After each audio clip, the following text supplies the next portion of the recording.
semua. Pagi. Selamat pagi.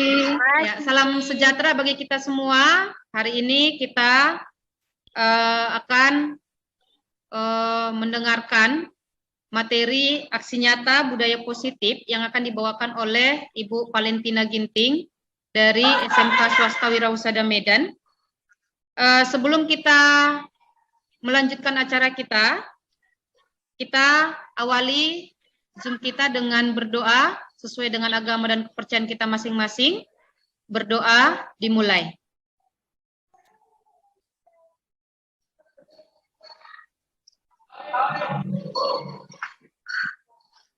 Berdoa selesai.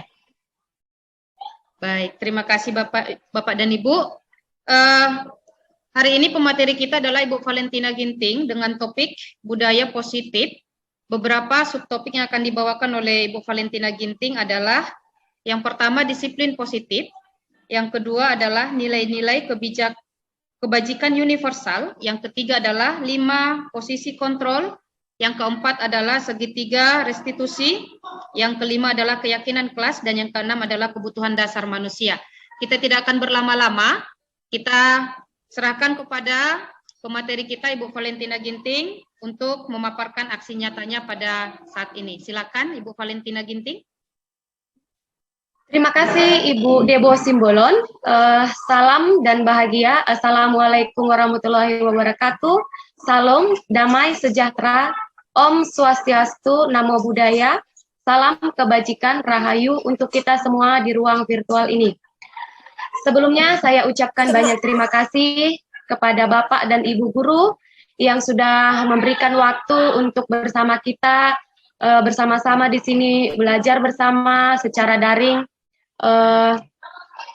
untuk mempelajari sebagian modul kita tentang budaya positif. Pertama-tama Bapak dan Ibu, saya mau mengucapkan terima kasih kepada Tuhan atas rahmat dan karunia-Nya kita dapat mengadakan kegiatan ini. Aksi nyata yang saya lakukan pada saat ini adalah sebagai pemenuhan tugas aksi nyata saya pada modul 14 dalam rangka pendidikan calon guru penggerak, yaitu mengenai budaya positif. Di sini saya akan berusaha untuk melakukan pengimbasan dari apa yang sudah saya pelajari mengenai budaya positif dan penerapannya nanti di sekolah kita. Baik, selamat pagi Bapak dan Ibu. Mari kita saling mendukung. Saya di sini sebagai pemateri, bukanlah sebagai guru yang mengajari Bapak dan Ibu, tetapi kita adalah sebagai mitra yang saling belajar, saling mengingatkan, saling membantu demi terlaksananya budaya positif di sekolah kita. Di sini kita akan sharing bersama, berdiskusi bersama, belajar bersama bagaimana itu budaya positif dan bagaimana nanti kita akan berusaha untuk menerapkannya di sekolah kita.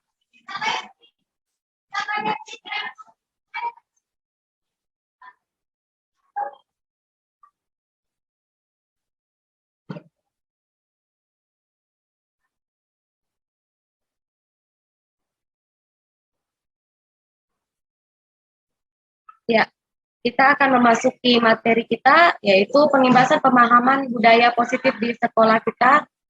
Ya, aksi nyata budaya positif. Saya Valentina Ginting SPD, calon guru penggerak angkatan 7 SMK Wirausaha Medan.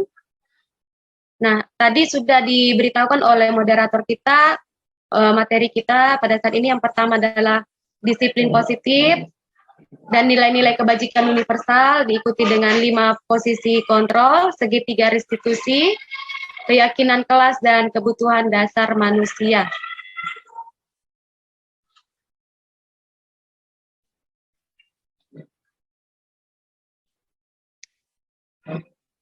Nah, di sini nanti setelah pembelajaran dari webinar kita ini, saya hendaknya kita bisa membuat suatu keyakinan kelas nanti di dalam kegiatan belajar mengajar kita. apa itu keyakinan kelas nanti akan dijelaskan.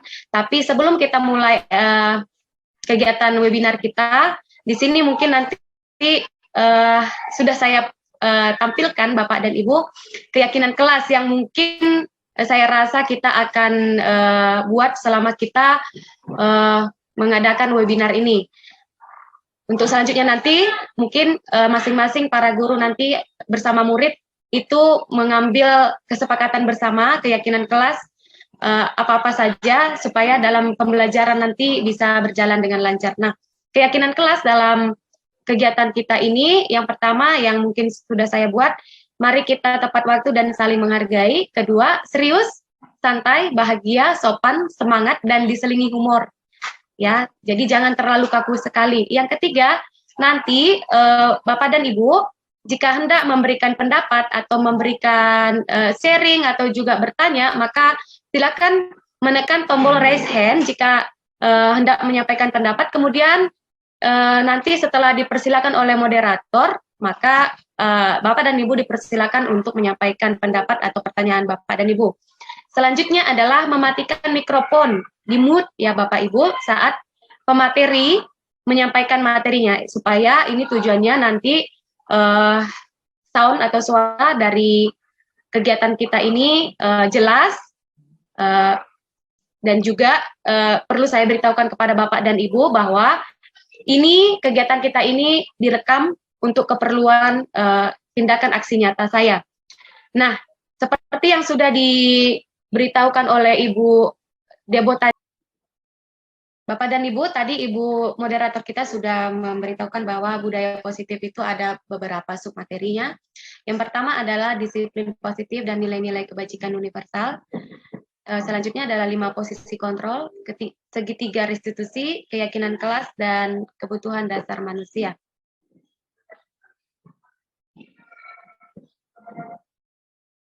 Disiplin positif dan nilai-nilai kebajikan universal. Perubahan paradigma teori kontrol atau teori pilihan, ya ada di situ dikatakan ilusi kontrol. Ini disampaikan atau dibuat oleh Dr. William Glasser dalam bukunya Kontrol Teori, yang terakhirnya itu berubah menjadi choice teori atau teori pilihan, yaitu tentang kesalahan makna dari posisi kontrol itu sendiri.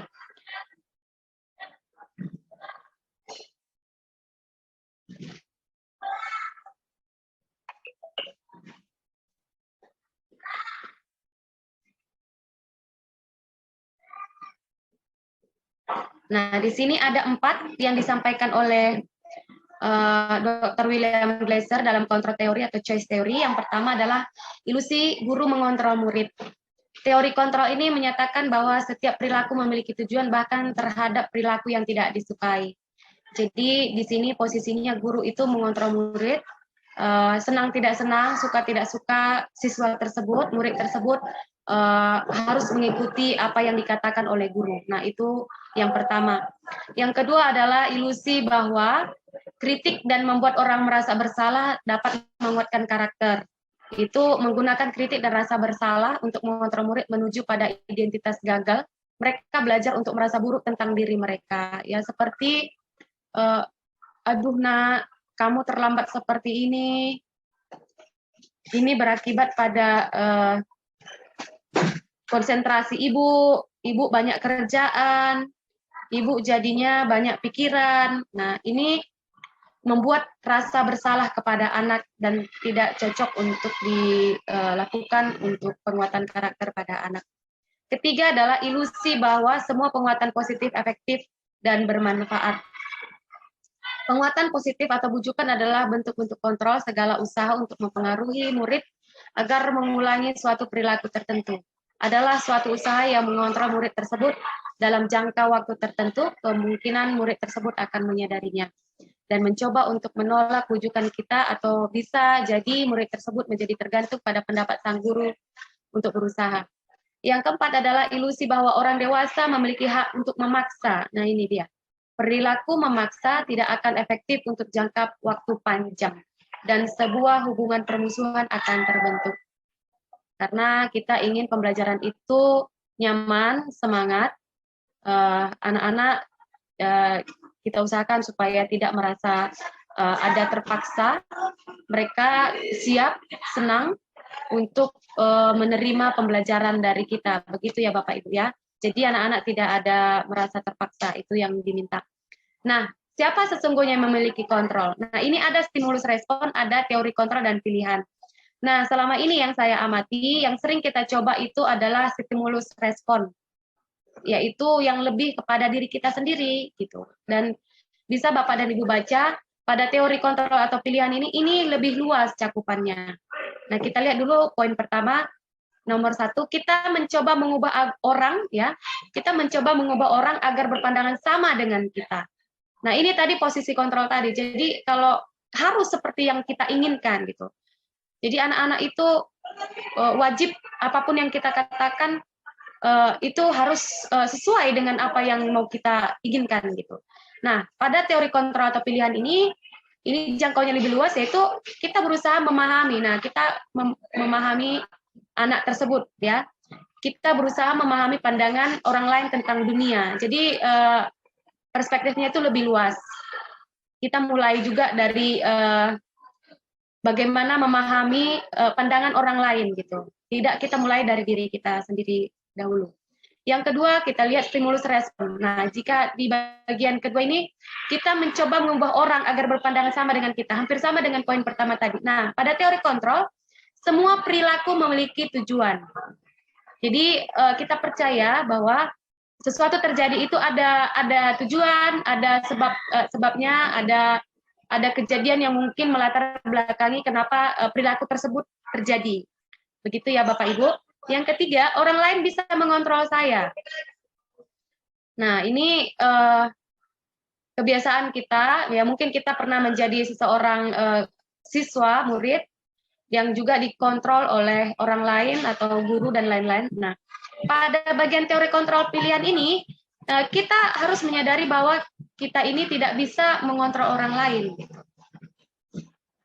Kita tidak bisa mengontrol orang lain.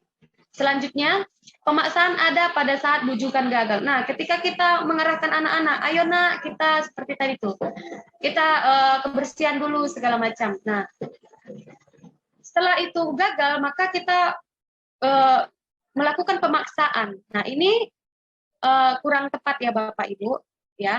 Jadi pada teori kontrol ini kita dihadapkan dengan mari ya kolaborasi dan konsensus menciptakan pilihan-pilihan baru. Gitu. Jadi kita tidak terpaku hanya pada satu keinginan ya tujuan, tetapi mari kita ciptakan pilihan-pilihan baru begitu ya. Oke, selanjutnya yang terakhir itu model berpikir menang atau kalah. Nah, ini perlu kita pahami bahwa di dalam menjalankan pembelajaran pendidikan itu bukan berarti harus menang dan kalah. Ya, tetapi kita ini harus membuat seperti win-win solution atau tidak ada yang dirugikan, baik itu guru, baik itu siswa, sistem sekolah. Jadi segala sesuatu kegiatan itu kita sama-sama mempunyai efek yang positif, tidak ada yang dirugikan atas keputusan. Bapak dan Ibu, kita akan membicarakan bagaimana itu disiplin ya. Disiplin positif. Sekarang saya mau bertanya kepada Bapak dan Ibu, kira-kira adakah di antara Bapak dan Ibu yang mau menyampaikan menurut Bapak dan Ibu apa itu dari pengertian dari disiplin? Ada yang bisa sampaikan? Menurut Bapak dan Ibu, apakah itu yang dimaksud dengan disiplin? Boleh ditekan tombol raise hand-nya yang ada gambar tangan.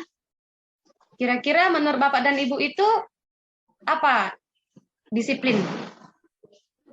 Ya, Ibu-ibu tadi ditanyakan sama pemateri disiplin itu kira-kira apa? Silakan Bapak dan Ibu. Saya jawab ya, Miss. Disiplin adalah suatu aturan yang sudah dibuat lalu ditaati. Nah, itu yang dikatakan disiplin. Ketika kita membuat suatu aturan, maka semua warga sekolah harus mentaati aturan dan peraturan. Nah, contoh, dikatakan masuk pukul 7.30, 7.15. Dan semua harus taat kepada 7.15 tadi. Ketika dia masuk 7.20, maka dia tidak disiplin. Itu menurut saya, Miss.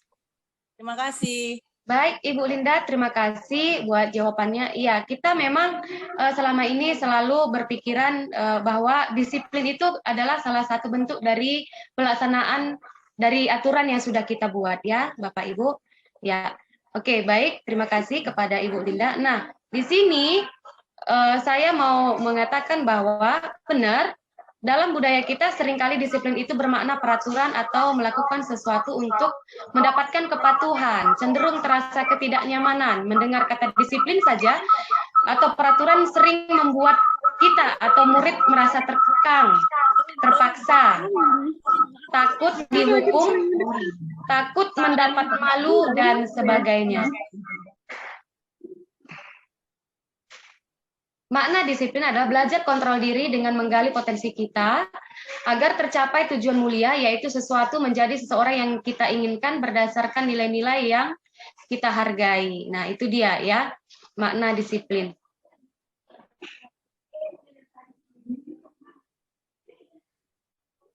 Nah, dengan melaksanakan disiplin tersebut terdapat 3 teori motivasi Bapak dan Ibu. Yang pertama adalah untuk menghindari hukuman, kedua untuk mendapatkan imbalan atau penghargaan, ketiga untuk menghargai diri sendiri. Nah, di sini tadi Ibu Linda menyatakan terlambat ya. Itu dalam kedisiplinan itu seringkali kita melanggar, seperti contohnya terlambat 15 menit atau 10 menit seperti Ibu Linda tadi katakan. Nah, ada juga beberapa guru yang datang tepat waktu. Nah, ini kita perlu mempelajari teori motivasi kita seperti apa. Apakah kita datang itu tepat waktu untuk menghindari hukuman? Yang kedua, apakah kita datang tepat waktu ke sekolah itu untuk mendapatkan penghargaan atau reward, atau dipuji oleh orang lain? Atau yang ketiga adalah untuk menghargai diri sendiri. Nah, di sini teori motivasi yang benar adalah, yang paling baik adalah untuk menghargai diri sendiri. Kenapa? Maka kita akan lihat pembelajaran selanjutnya. Nah, tujuan pendidikan kita pada sekolah ya, mewujudkan disiplin itu adalah kesadaran yang berasal dari diri sendiri, ya, berasal dari murid sendiri, yaitu dari nilai intrinsiknya ya, dari diri sendiri, bukan karena terpengaruh dari peraturan, takut dihukum guru, malu kena tegur, dan sebagainya, yaitu faktor luar atau faktor intrinsik ya, ekstrinsik seperti itu ya Bapak Ibu. Jadi disiplin itu berasal dari diri sendiri, bukan karena ada dipaksa melalui peraturan atau karena takut dimarahi oleh kepala sekolah ya, itu untuk guru, tapi kepada siswa ya, dari dirinya sendiri sudah muncul kesadaran bahwa disiplin itu memang penting untuk membentuk pribadi yang baik, begitu ya Bapak Ibu ya. Nah, tadi dihukum oleh reward. Nah, ini maksudnya di sini adalah kepada siswa yang tadi umpamanya kita datang tepat waktu, atau pada saat menerima rapot ya, siswa atau murid diberikan penghargaan, dipuji segala macam. Nah, di sini ada beberapa akibat ketika kita memberikan suatu reward kepada murid ya. Pengaruh jangka panjang dan jangka pendek. Kalau dalam jangka pendek kita memberikan pujian atau memberikan reward kepada murid yang melaksanakan kedisiplinan, itu bagus, mereka masih semangat. Tetapi pada jangka panjang nanti jika sudah tidak ada lagi reward atau penghargaan kepada murid, maka semangat untuk melaksanakan disiplin itu berkurang. Itu takutnya. Nah, terus yang kedua, penghargaan menghukum. Ya, menghukum dalam artian kita kalau tidak ada lagi reward atau tidak ada penghargaan, kita sudah malas melaksanakan disiplin tersebut gitu ya. Terus yang ketiga, penghargaan mengurangi ketepatan. Ya benar. Keempat, penghargaan merusak hubungan ya. Kelima, ya reward itu kurang efektif. Mungkin di antara juara 1, juara 2 kita kasih penghargaan, mungkin dari siswa atau murid yang lain yang tidak mendapatkan penghargaan tersebut merasa kesal pada diri sendiri, ada rasa minder. Jadi di sini kita diminta untuk memperlakukan siswa itu, murid itu sama gitu. Baik dia itu juara, baik itu dia disiplin, baik dia tepat waktu dan segala macam. Ya, jadi tidak ada siswa yang merasa dibeda-bedakan seperti itu, Bapak Ibu. Nah, ini tadi dilanjut ya, dihukum oleh penghargaan ya. Penghargaan menurunkan kualitas. Ya. Penghargaan mematikan kreativitas. Penghargaan mengurangi motivasi intrinsik. Betul. Ya, di sini kalau Cindy, contohnya namanya Cindy. Dia sudah datang tepat waktu setiap hari. Lalu kemudian ternyata guru memberikan penghargaan kepada si Nova yang juga datang tepat waktu setiap hari. Nah, ada muncul pengurangan motivasi dari diri. Dia dapat penghargaan, saya tidak gitu. Jadi tetap semua kita puji boleh, tetapi tidak pilih-pilih kepada anak. Jadi semua harus dilihat sama seperti itu. Kalau kita memberikan pujian sama anak, dikasih semua pujian gitu. Seperti itu ya Bapak Ibu. Jadi tinggal kita bagaimana membuat motivasi kepada anak itu, bagaimana dia menyadari akan kepentingan untuk menaati disiplin tersebut, bukan karena ada rasa takut atau rasa malu atau yang seperti itu ya. Jadi di sini kita lihat untuk proses menuju kedisiplinan itu ada kita jumpai nilai-nilai kebajikan universal seperti yang Bapak Ibu lihat, ada nilai keadilan, tanggung jawab, kejujuran, bersyukur, lurus hati, berprinsip, integritas, kasih sayang, rajin, komitmen, percaya diri, kesabaran dan sebagainya. Dan masih banyak lagi ya. Nah, di sini Bapak dan Ibu saya bacakan kembali, mungkin kita sudah tahu bahwa poin-poin dalam profil pelajar Pancasila ini ada sekitar 6. Yang pertama adalah beriman bertakwa kepada Tuhan Yang Maha Esa dan berakhlak mulia. Kedua, mandiri. Ketiga, bernalar kritis. Keempat, berkebinekaan global. Kelima, bergotong royong dan kreatif. Nah, ini nilai-nilai yang wajib kita tanamkan setiap kali kita masuk mengajar murid kita di dalam kelas. Bukan hanya di dalam proses belajar mengajar, tetapi proses berkehidupan dalam sekolah, di luar kelas juga kita munculkan nilai-nilai tersebut. Nah, ini nilai-nilai kebajikan yang lainnya ya Bapak Ibu, dan sangat banyak.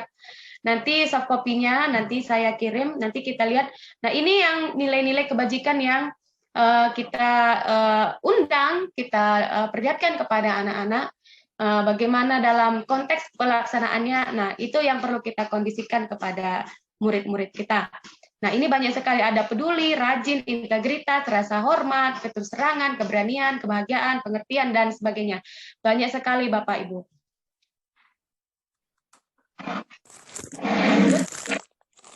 Nah, tadi sudah kita lihat nilai-nilai kebajikan tadi banyak ya, ada dermawan, semangat, kesetiaan, bersyukur. Nah, kita sampai kepada keyakinan kelas. Tadi sebelum kita mulai, saya sadar nggak Bapak dan Ibu, tadi saya mengucapkan mari kita dengarkan keyakinan kelas, saya katakan. Nah, di sini Bapak dan Ibu, sebelum kita memulai pembelajaran kita, setiap kali kita masuk, atau ya sebagai wali kelas dan juga guru mata pelajaran. Nah, kita bersama dengan murid-murid kita mendiskusikan kira-kira apa saja itu keyakinan kelas di kelas kita. Nah, apa perbedaan antara peraturan dan keyakinan kelas? Coba kita lihat dulu contoh di sini yang bertulisan merah. Bapak dan Ibu kita perhatikan. Contoh keyakinan yang pertama, tahu nggak Bapak Ibu? Pengendara motor memakai helm saat berkendara karena menjaga keselamatan. Dia sadar memakai helm itu untuk menjaga kepalanya kalau jatuh atau tabrakan dia selamat, bukan karena takut pada polisi. Begitu ya.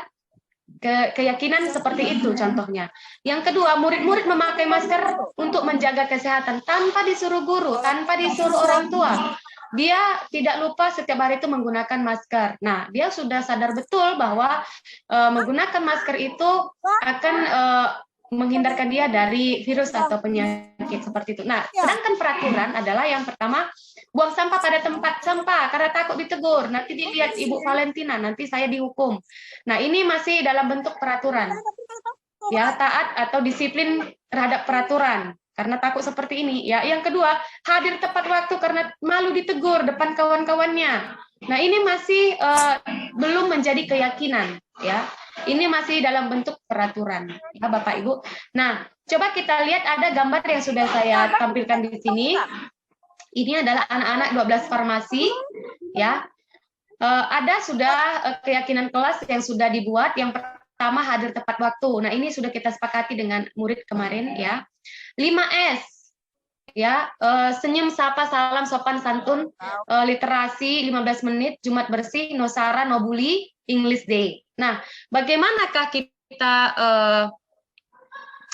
menentukan langkah-langkah menentukan keyakinan itu? Nah, yang pertama adalah berdiskusi. Tadi sebelum kita mulai kita harus berdiskusi kira-kira apa saja nilai atau menggali kepada murid tersebut apa saja keyakinan kelas, kesepakatan kelas untuk menerapkan kebajikan, nilai kebajikan yang sudah saya tampilkan tadi Bapak Ibu. Jadi sebelum kita memulai pembelajaran kita, ada baiknya kita menggali lebih dalam, menanya kepada siswa, mari kita buat kesepakatan kelas kita. Oke, tidak boleh terlambat, Nak. Iya, setuju. Nah, kita buat. Kita tanyakan kepada mereka dan dari hasil mereka kasih pendapat kita simpulkan gitu. Kita ambil poin-poin penting dari keyakinan kelas yang harus kita laksanakan selama pembelajaran kita tersebut. Seperti itu Bapak Ibu. Jadi kita menyampaikan kepada anak itu, mereka memberikan keyakinan mereka gitu.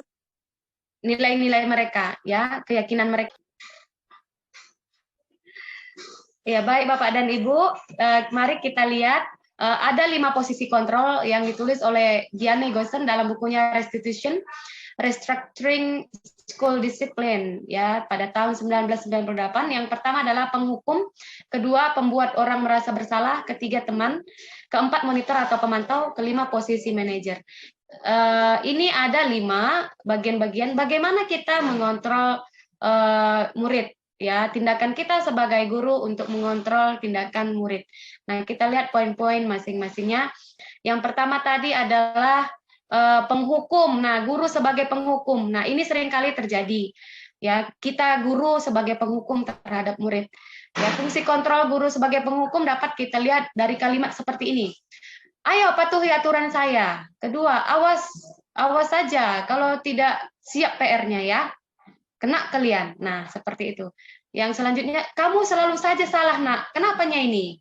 Keempat, selalu itu saja, pasti selalu terakhir selesai dirimu. Nah, ini kita secara tidak sadar sudah menghukum tindakan dari murid gitu ya. Jadi di sini kita diminta untuk tidak menjadi seorang guru yang bentuknya hanya menghukum seperti ini. Oke, selanjutnya adalah guru pembuat merasa bersalah. Ya, bagaimanakah itu? Ya, guru pembuat merasa bersalah. Fungsi kontra guru menjadi pembuat merasa bersalah. Contoh pada kalimat seperti ini. Ibu sangat kecewa sekali dengan kamu. Nah, ini sudah membuat dia minder, Bapak Ibu.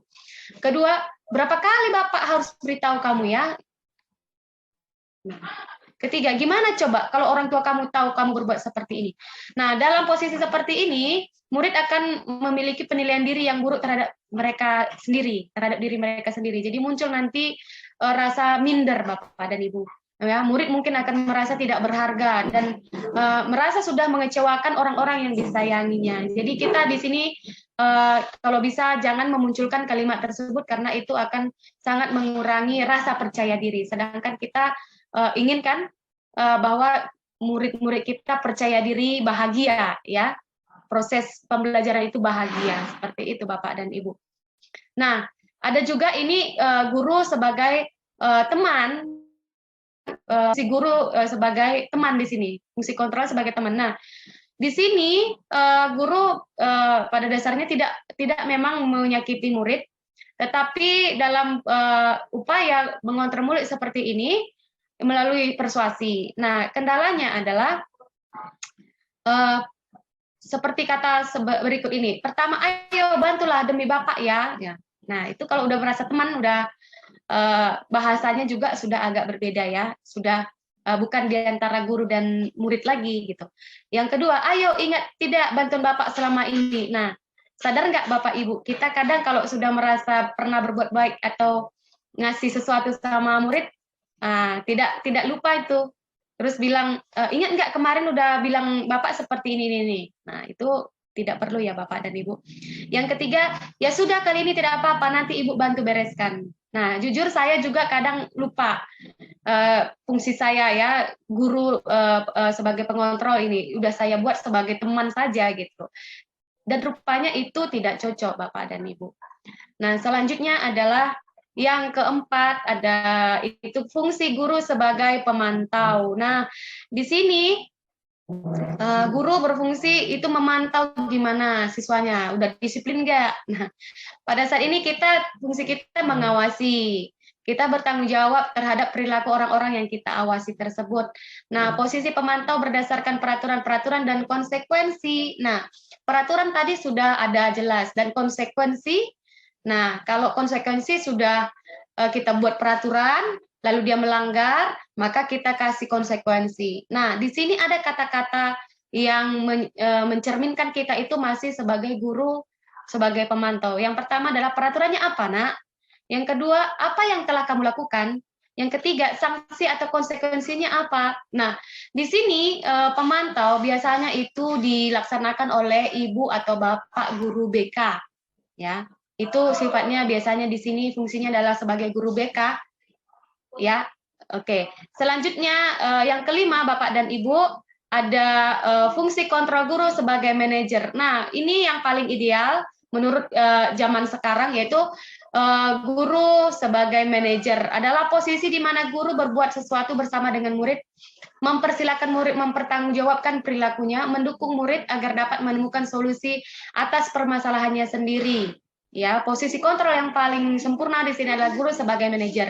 Jadi contoh seorang siswa atau murid melaksanakan atau menjalankan kesalahan, berbuat kesalahan terlambat seperti tadi. Nah, fungsi guru di sini tidak menjadi hakim atau menjudge anak tersebut. Kamu salah, Nak. Bukan seperti itu, Bapak dan Ibu. Di sini kita, Nak, hari ini kamu terlambat ya? Iya, Ibu, saya mohon maaf, seperti itu. Lalu maka kita tanggapi dengan seperti ini, ya mungkin Nak, ya kamu tadi terlambat karena terlambat bangunnya. Manusiawi memang, kadang-kadang kita sekali-sekali terlambat bangun, jadi terlambat ke sekolah. Nah, pendekatan seperti itu dan Bapak Ibu. Lalu ditanyakan, kira-kira kamu tadi Nak terlambat karena apa Nak ya? Saya terlambat karena tidak ada angkot Ibu, tidak ada bus tadi. Oke, baik, baik Nak. Nah, kita katakan baik Nak, kalau seperti itu. Apakah Ananda kami ingat apa kira-kira kesepakatan kelas? Tadi kita sudah membicarakan kesepakatan kelas kan, Bapak dan Ibu. Jadi, kalau sudah ada kesepakatan kelas tadi, maka kita ucapkan seperti itu. Nak, kamu ingat nggak kesepakatan kelas kita? Kira-kira apa ya Nak ya? Iya Bu, kalau saya terlambat itu nilai yang saya langgar itu adalah mungkin nilai tanggung jawab, nilai yang lain-lain. Nah, seperti nilai-nilai kebajikan tadi kan Bapak Ibu. Nah, dia sudah kita pancing untuk sadar sendiri apa kesalahan dia, terus lalu kita lanjutkan lagi. Nah, kalau seandainya seperti itu, Nak, kira-kira kalau kamu sudah membuat kesalahan seperti ini, menurut yang kamu katakan, kamu sudah tidak bertanggung jawab. Nah, kira-kira apa tindakan yang ingin kamu laksanakan supaya kamu bisa berubah untuk mencapai bahwa kamu itu bertanggung jawab.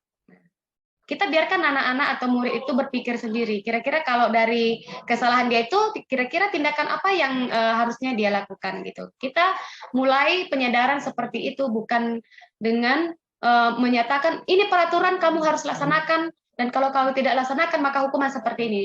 Nah, bukan seperti itu ya Bapak Ibu. Kita lebih tindakan persuasif. Nah, di sini ada video Bapak dan Ibu. Saya mohon supaya memperhatikan dengan jelas. Ini masuk ke restitusi ya. Salam dan bahagia Ibu dan Bapak guru hebat. Pada video kali ini kita akan membahas tentang salah satu program disiplin positif yang diterapkan di lingkungan sekolah yang dikenal dengan nama restitusi.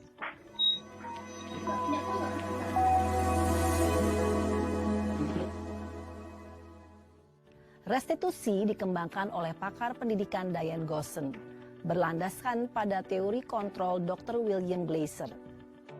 Segitiga restitusi adalah suatu proses dialog yang dijalankan oleh guru atau orang tua agar dapat menghasilkan murid yang mandiri dan bertanggung jawab. Pada saat guru di posisi manajer, aspek yang dikembangkan pada murid adalah motivasi intrinsik, sehingga penanaman nilai-nilai kebajikan dapat tumbuh dan berkembang menjadi suatu kebiasaan positif yang akhirnya membentuk karakter murid. Proses dialog ini terdiri dari 3 langkah yang digambarkan pada ketiga sisi pada segitiga restitusi. Sisi pertama adalah menstabilkan identitas. Sisi yang kedua adalah validasi tindakan yang salah. Dan sisi yang ketiga adalah menanyakan keyakinan.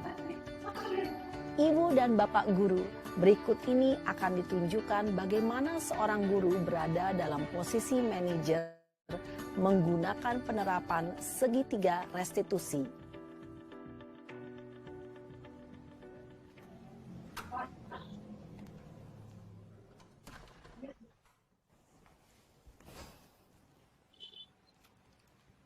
Siang, Sarah. Siang, Pak. Sudah lama nggak ketemu Sarah. Kenapa hari ini ada di sini? Kesel, Pak. Kesel banget. Masa aku dikatain tukang fitnah, Pak? Ya aku marah lah.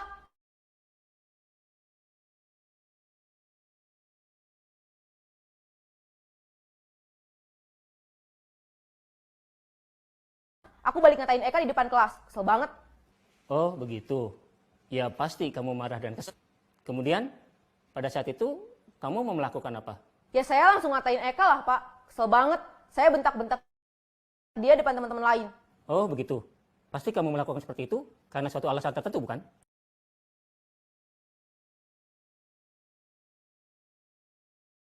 Saya diam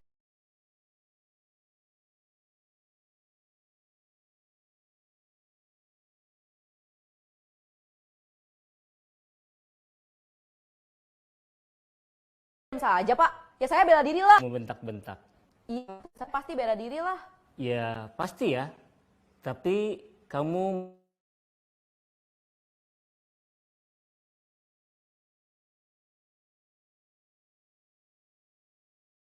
memilih untuk tetap bertahan dan bersabar. Kamu memilih untuk tidak berbuat lebih parah lagi. Kan kamu yang bentak-bentak kira sesuai dengan keyakinan kelas atau prinsip kamu tidak? Enggak lah, Pak. Capek, Pak, jadi pemarah. Jadi keyakinan atau prinsip mana yang kurang sesuai dengan keinginan kamu? Ya, saya sebenarnya sangat menghargai orang lain. Mungkin saat itu saya menjadi emosi, jadi tidak menunjukkan sikap itu. Kamu meyakini tidak? Menghargai orang lain itu penting buat kamu? Yakinlah, Pak. Iya, setuju.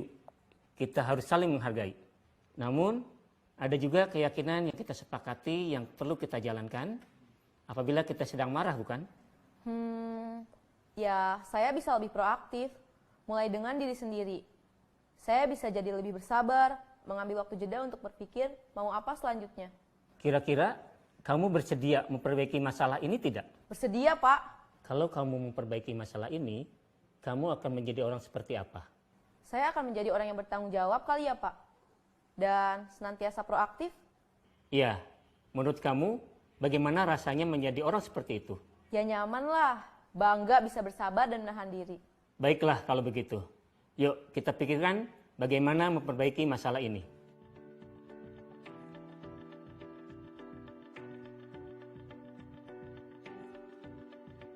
Ibu dan Bapak guru hebat, baru saja kita menyaksikan contoh bagaimana seorang guru berada dalam posisi manajer menggunakan penerapan segitiga restitusi. Mari kita bahas satu persatu. Pada sisi pertama, menstabilkan identitas berdasarkan pada prinsip bahwa membuat kesalahan adalah bagian dari proses pembelajaran.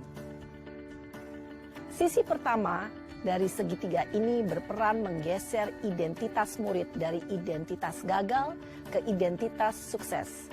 Murid yang sedang bertingkah laku yang tidak pantas itu sedang mengalami identitas gagal.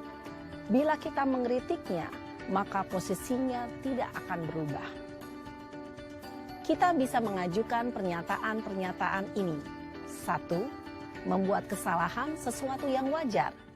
2. Manusia tidak ada yang sempurna.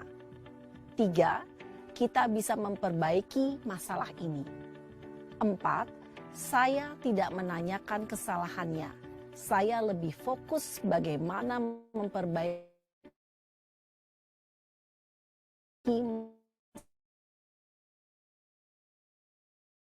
masalah ini. 5. Apakah saat ini kamu tengah menjadi orang yang pada sisi kedua, validasi tindakan yang salah berlandaskan pada prinsip bahwa setiap perilaku berupaya memenuhi suatu kebutuhan tertentu. Guru yang telah memahami teori kontrol akan bergeser dari pemikiran stimulus respon menjadi proaktif dan mencoba untuk mengenali tujuan dari perilaku murid, mengenali dan mengakui kebutuhan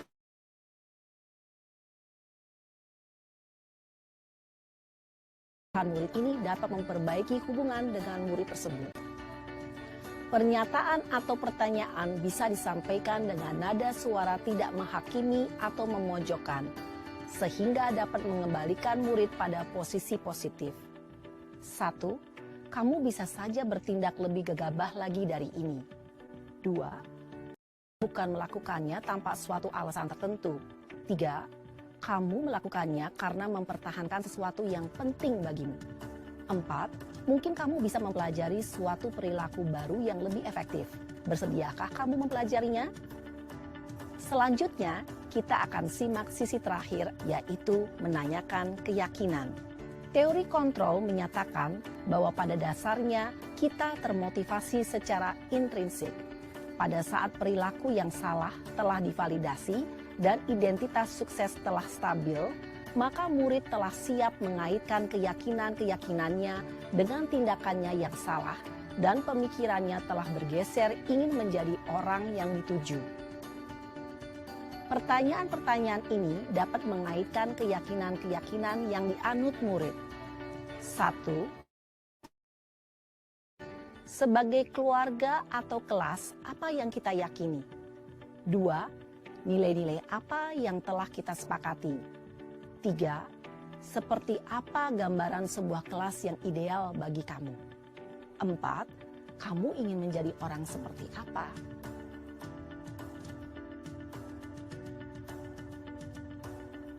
Dalam menerapkan segitiga restitusi, perlu diperhatikan beberapa hal, yaitu 1.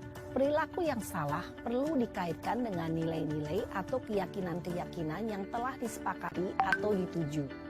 2. Kesediaan orang yang melakukan kesalahan untuk memperbaiki masalah. 3. Pemecahan masalah sebisa mungkin relevan atau memiliki hubungan dengan masalah yang ada. 4. Usaha. Perlu adanya suatu usaha perbaikan dari pihak yang berbuat kesalahan. 5. Waktu.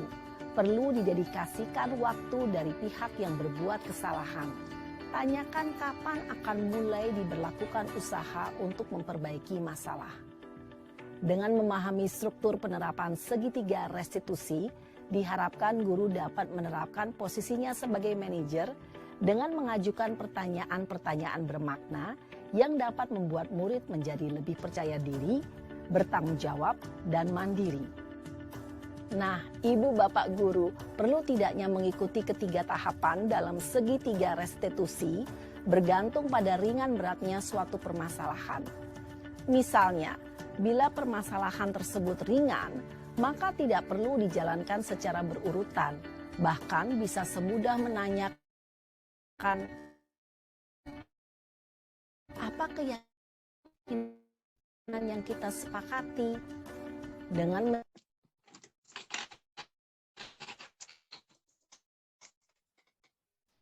menjalankan segitiga restitusi, dengan mengajukan pertanyaan pribadi, dapat membuka wawasan murid agar dapat menyelesaikan permasalahannya sendiri. Semakin percaya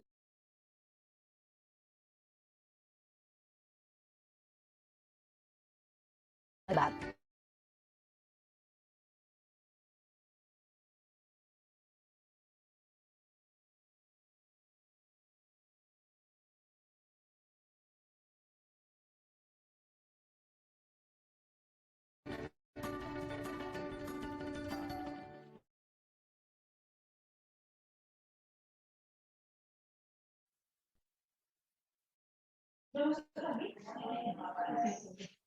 Gimana?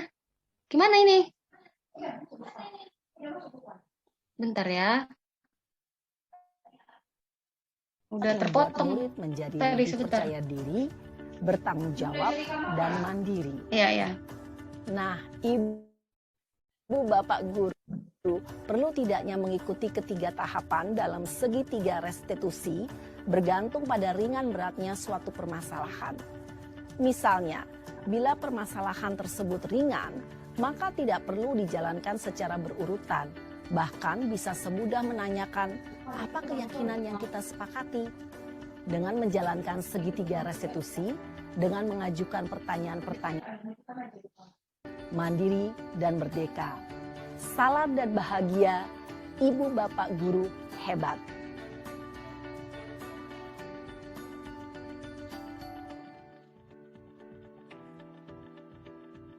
Nah, Bapak Ibu, begitu videonya sudah ada tadi mengenai segitiga restitusi.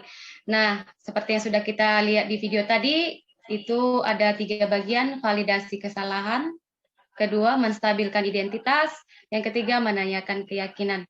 Mari kita perhatikan yang berikut ini bagaimana itu untuk menganalisa kebutuhan. Yang pertama, guru itu berkata, kamu bisa saja kan melakukan hal yang lebih buruk, tetapi kamu tidak melakukannya kan?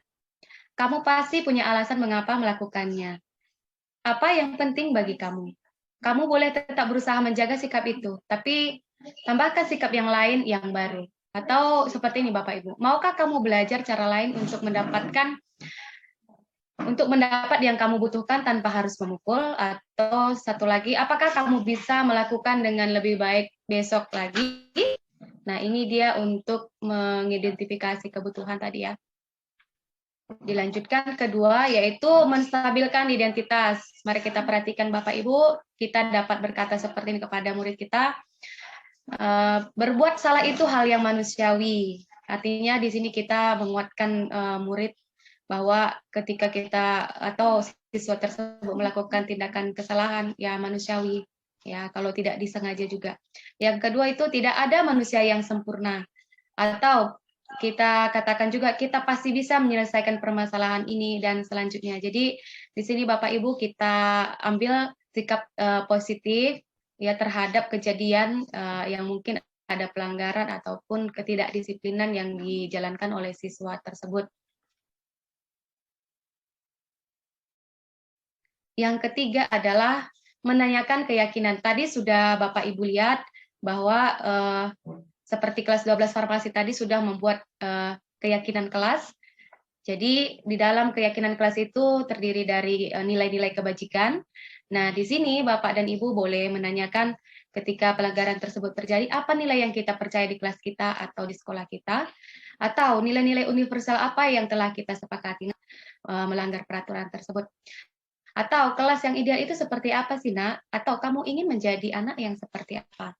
Dan selanjutnya, ya, begitu ya Bapak Ibu.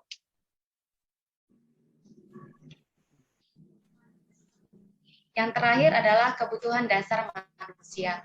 Nah, pada bagian kebetulan kita punya jurusan keperawatan ya. Jadi kebutuhan dasar manusia atau KDM sudah pasti dipelajari apa saja. Itu ada 5 kebutuhan dasar manusia. Yang pertama bertahan hidup, kedua penguasaan, yang ketiga kasih sayang dan rasa diterima, yang keempat kesenangan, yang kelima kebebasan. Nah, ini kebutuhan dasar yang ingin dimiliki oleh setiap insan, baik itu siswa atau murid ataupun kita selaku guru. Nah, di sini bisa kita lihat juga bagaimana itu ingin murid itu menerima kasih sayang, rasa diterima di kelas, atau juga ada kebebasan ya. Kebebasan dalam artian seperti ini, tidak terlalu mengekang atau tidak terlalu banyak peraturan yang merasa dalam keadaan terpaksa seperti itu. Jadi ketika ada pun peraturan ataupun keyakinan kelas itu tidak membuat murid itu merasa seperti dijajah dirinya seperti itu. Mungkin itu saja Bapak dan Ibu, untuk mungkin nanti ada pertanyaan atau sharing dari teman-teman boleh disampaikan. Ini saya kembalikan kepada Ibu moderator. Terima kasih. Baik, terima kasih untuk pemateri Ibu Valentina Ginting. Kita akan memasuki sesi tanya jawab. Kepada Bapak dan Ibu yang ingin bertanya, saya persilakan. Sebelumnya di sini sudah ada pertanyaan pertama ya. Saya coba bacakan dulu dari Ibu Depin. Ada yang di chat. Jika murid mengalami kondisi tidak baik atau bad mood, bagaimana cara Anda mengatasinya? Demikian Ibu. Silakan boleh diberikan tanggapan. Ada jelas? Maaf sekali lagi mohon pertanyaannya diulang Ibu Debo. Ya, pertanyaannya tadi jika ada cara kita mengatasinya. Dan juga Ibu moderator, yang pertama pastinya kita selaku guru pasti bisa murid tersebut. Nah, ketika mungkin nanti ada kita ketahui permasalahan dari murid itu adalah berat, atau nanti bisa ditanyakan kepada anak tersebut supaya bisa terus terang dan menemukan solusi dari permasalahan kenapa anak tersebut bad mood seperti itu Ibu. Mungkin itu saja Ibu moderator dan Ibu Devin. Baik, terima kasih pada Ibu Valentina Ginting. Untuk penanya berikutnya kami buka kesempatan.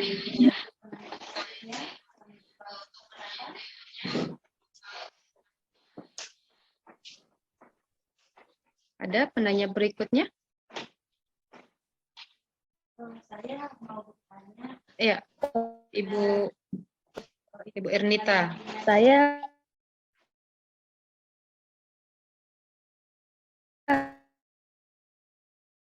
bertanya pada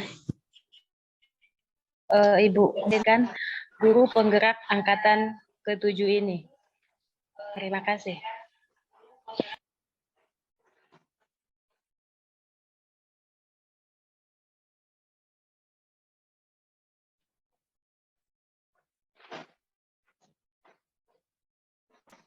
Iya, Ibu Valen, apakah pertanyaannya jelas? Sudah jelas Ibu, boleh saya jawab? Ya, Bu. Terima kasih kepada Ibu Ernita sudah memberikan pertanyaan. Jujur, selama mengikuti kegiatan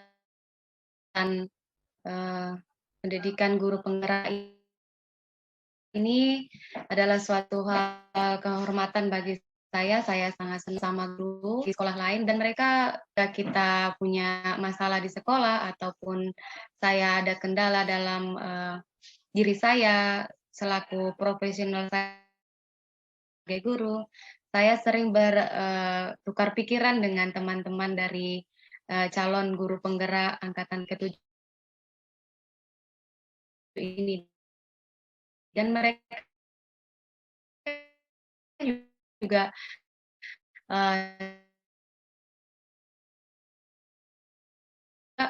membicarakan solusi, mencari solusi terhadap permasalahan yang kita hadapi selama mengajar di sekolah seperti itu.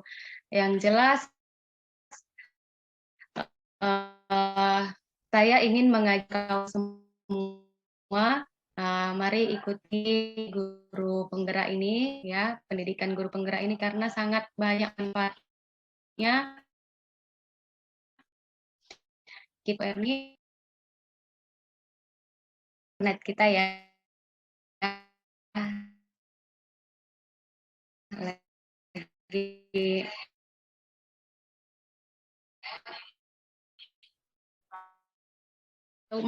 Maaf Bapak Ibu.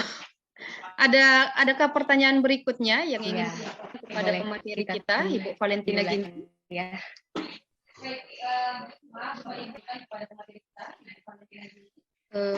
Ya, Belum ya, Bu terdengar Valen. sepertinya Ibu moderator ya. Suaranya belum masuk kayak. Suaranya Ya, ini baru masuk. Oke, kita kembali karena moderator kita sepertinya ada masalah dengan jaringan ya. Iya, Bapak. Sebuah pertanyaan atau boleh sharing pengalaman atau apa gitu boleh. Baik Bapak dan Ibu, apakah saya sudah masuk Zoom lagi? Untuk menutup sesi Zoom kita pada hari ini, kita akan menutupnya di dalam doa. Mari kita berdoa menurut agama dan percayaan kita masing-masing. Berdoa dimulai.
Salam dan bahagia Ibu dan Bapak guru hebat. Pada video kali ini kita akan membahas tentang salah satu program disiplin positif yang diterapkan di lingkungan sekolah yang dikenal dengan nama restitusi.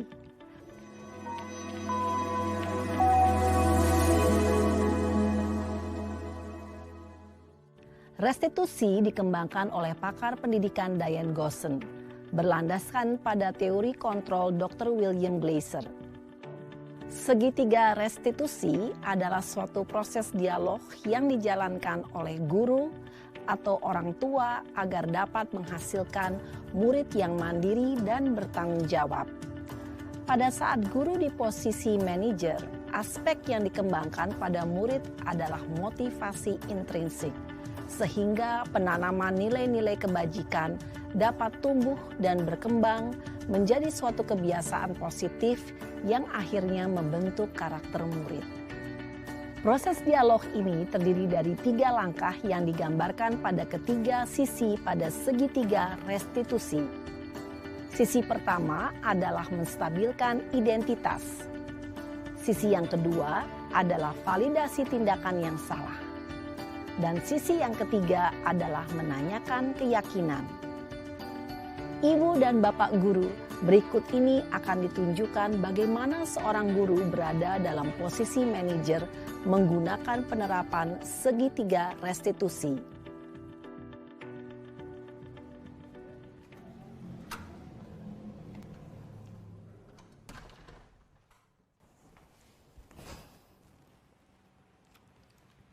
Siang Sarah. Siang, Pak. Sudah lama nggak ketemu Sarah. Kenapa hari ini ada di sini? Kesel, Pak. Kesel banget. Masa aku dikatain tukang fitnah, Pak? Ya aku marah lah. Aku balik ngatain Eka di depan kelas. Kesel banget. Oh begitu. Ya pasti kamu marah dan kesal. Bapak juga akan marah apabila ada yang menuduh Bapak seperti itu. Kemudian pada saat itu kamu mau melakukan apa? Ya saya langsung ngatain Eka lah, Pak. Kesel banget. Saya bentak-bentak dia depan teman-teman lain. Oh begitu. Pasti kamu melakukan seperti itu karena suatu alasan tertentu bukan? Iyalah, masa saya diam saja, Pak? Ya saya bela diri lah. Masa saya dituduh tukang fitnah? Ya wajarlah. Mempertahankan harga diri itu sesuatu yang penting buat kamu. Untung kamu tidak bertindak lebih gegabah lagi. Hanya membentak-bentak. Iya, Pak. Untung saya masih bersabar dan hanya membentak saja. Sudah gemes padahal. Saya pasti bela diri lah. Ya pasti ya. Tapi kamu memilih untuk tetap bertahan dan bersabar. Kamu memilih untuk tidak berbuat lebih parah lagi bukan? Iya. Nah, sekarang coba kita lihat lagi tindakan kamu yang bentak-bentak Eka di kelas. Tindakan kamu itu kira-kira sesuai dengan keyakinan kelas atau prinsip kamu tidak? Enggak lah, Pak. Capek, Pak, jadi pemarah. Jadi keyakinan atau prinsip mana yang kurang sesuai dengan keinginan kamu? Ya, saya sebenarnya sangat menghargai orang lain. Mungkin saat itu saya menjadi emosi, jadi tidak menunjukkan sikap itu. Kamu meyakini tidak? Menghargai orang lain itu penting buat kamu. Yakinlah, Pak.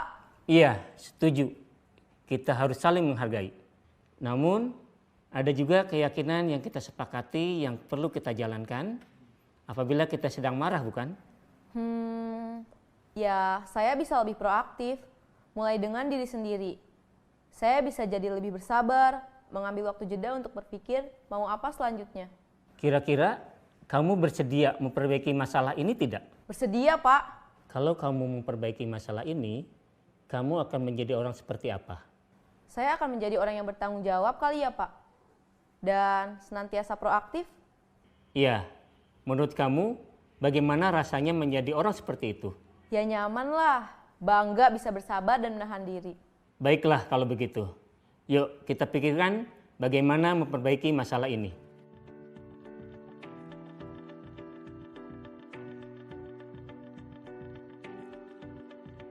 Ibu dan Bapak guru hebat, baru saja kita menyaksikan contoh bagaimana seorang guru berada dalam posisi manajer menggunakan penerapan segitiga restitusi. Mari kita bahas satu persatu.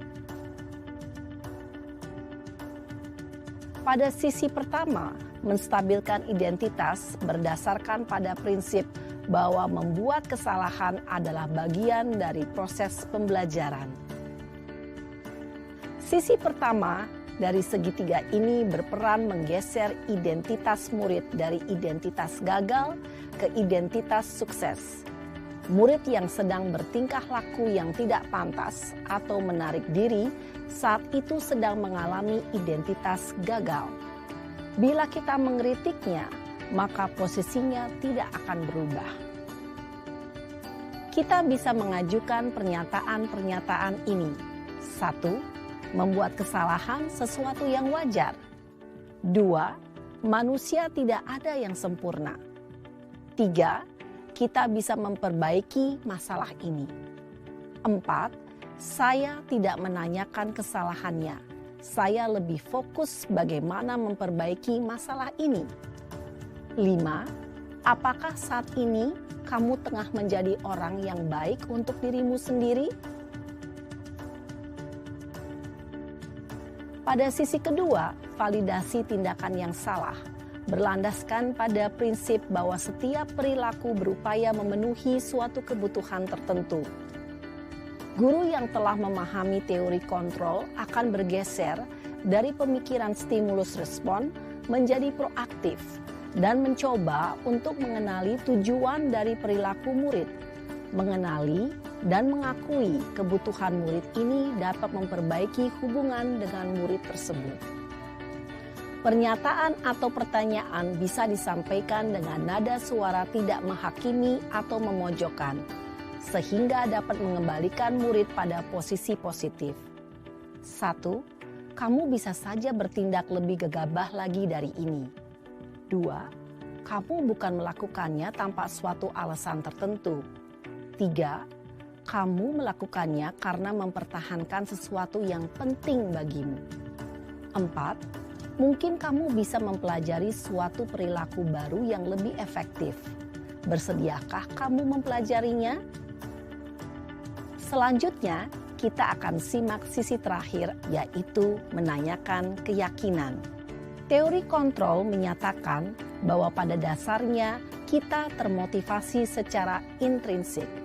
Pada saat perilaku yang salah telah divalidasi dan identitas sukses telah stabil, maka murid telah siap mengaitkan keyakinan-keyakinannya dengan tindakannya yang salah dan pemikirannya telah bergeser ingin menjadi orang yang dituju. Pertanyaan-pertanyaan ini dapat mengaitkan keyakinan-keyakinan yang dianut murid. 1. Sebagai keluarga atau kelas, apa yang kita yakini?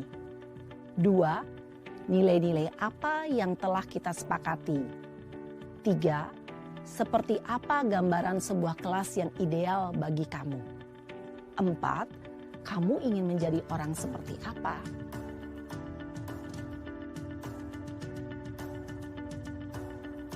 Dalam menerapkan segitiga restitusi, perlu diperhatikan beberapa hal, yaitu 1. Perilaku yang salah perlu dikaitkan dengan nilai-nilai atau keyakinan-keyakinan yang telah disepakati atau dituju. 2. Kesediaan orang yang melakukan kesalahan untuk memperbaiki masalah. 3. Pemecahan masalah sebisa mungkin relevan atau memiliki hubungan dengan masalah yang ada. 4. Usaha. Perlu adanya suatu usaha perbaikan dari pihak yang berbuat kesalahan. 5. Waktu. Perlu didedikasikan waktu dari pihak yang berbuat kesalahan. Tanyakan kapan akan mulai diberlakukan usaha untuk memperbaiki masalah. Dengan memahami struktur penerapan segitiga restitusi, diharapkan guru dapat menerapkan posisinya sebagai manajer dengan mengajukan pertanyaan-pertanyaan bermakna yang dapat membuat murid menjadi lebih percaya diri, bertanggung jawab, dan mandiri. Nah, Ibu Bapak Guru perlu tidaknya mengikuti ketiga tahapan dalam segitiga restitusi bergantung pada ringan beratnya suatu permasalahan. Misalnya, bila permasalahan tersebut ringan, maka tidak perlu dijalankan secara berurutan, Bahkan bisa semudah menanyakan apa keyakinan yang kita sepakati. Dengan menjalankan segitiga restitusi, dengan mengajukan pertanyaan-pertanyaan bermakna, diharapkan murid menjadi lebih kuat secara pribadi, dapat membuka wawasan murid agar dapat menyelesaikan permasalahannya sendiri, semakin percaya diri, mandiri, dan merdeka. Salam dan bahagia, Ibu Bapak Guru hebat.